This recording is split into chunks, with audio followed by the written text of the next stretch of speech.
What's up, guys? Day number 9 of you know what month it is, Squatober. Fall is definitely in the air. Nice and crisp here. Supposed to snow in Omaha on Friday. Very light. 'Tis the season because I just saw a meme that said nothing. What's an extreme sport, and it's driving before your windshield defrosts. So we're getting to that time of year again. But we're continuing on with our month-long celebration of all things squat. And I've been looking on, I'm a big social media guy. So I've been looking on Twitter, I've been looking on Instagram, and it's funny how people, let me preface this by saying that I used to be one of those people. All right.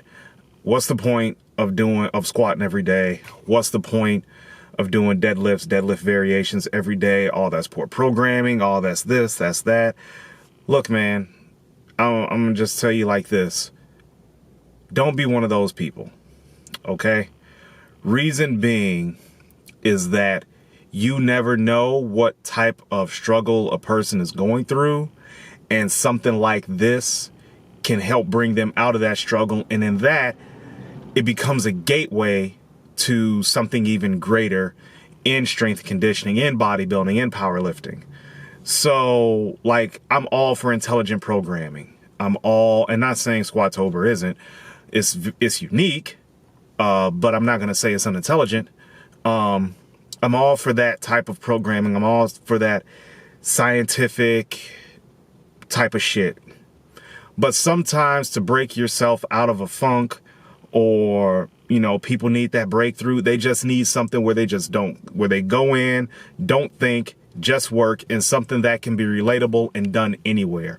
A lot of the bodybuilding training I do, you can't just do anywhere.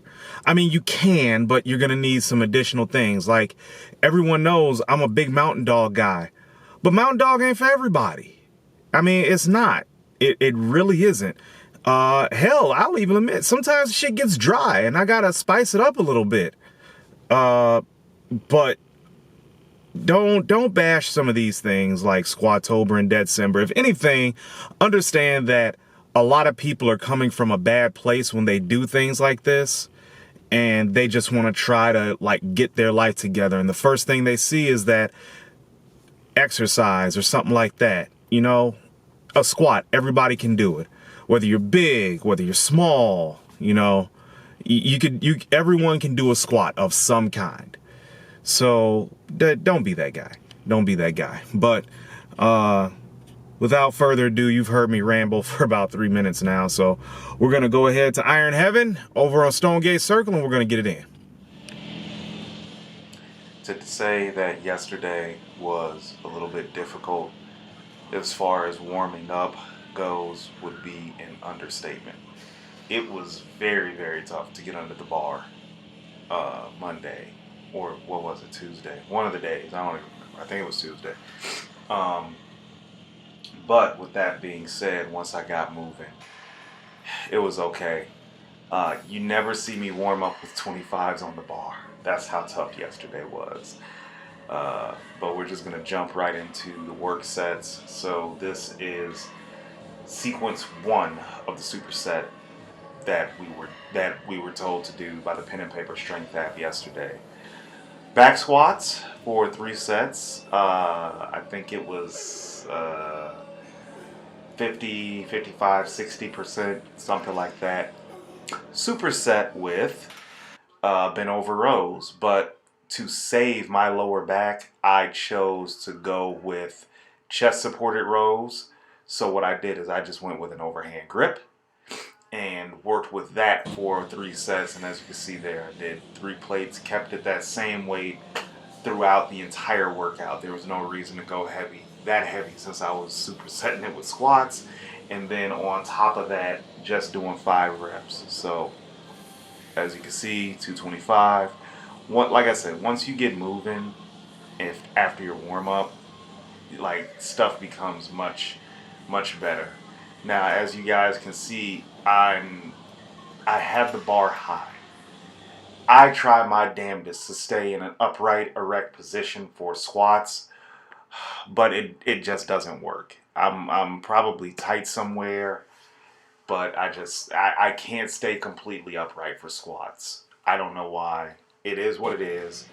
My form was one reason why I quit competitive powerlifting, just because it just couldn't get better. But anyway, second superset sequence, front squats superset with neutral grip rows, and you will see the change in grip that I take once the next video comes up. I believe it was just 5 reps of each. So, yeah, that was pretty much the workout. I added in some pull downs because it was, excuse me, sorry, been up on the sun all night. It was squats, superset with all that other stuff, and then it was bench press, I believe. But I wasn't benching, and it was my normal pull day, so I try to keep in tune with what my day normally calls for as far as training goes. So there you go. Uh, let's talk about footwear real fast before this video is out. So footwear is very important for legs. Some people like squatting on the elevated heel. I used to do that. I got some knee pain from it, so I just left it alone. And I'm of the thought process that every big leg movement, like squats, leg press, all that, should affect the entire leg.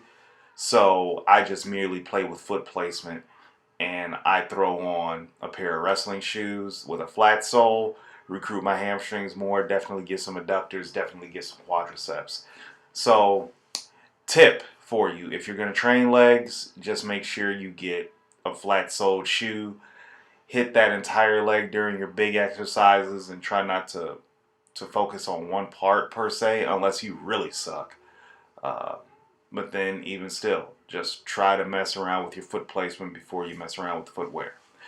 That's all I got for today. Squatober day 10, I think, or 9 today, and we're going to get it in. Thanks for watching, guys. Peace.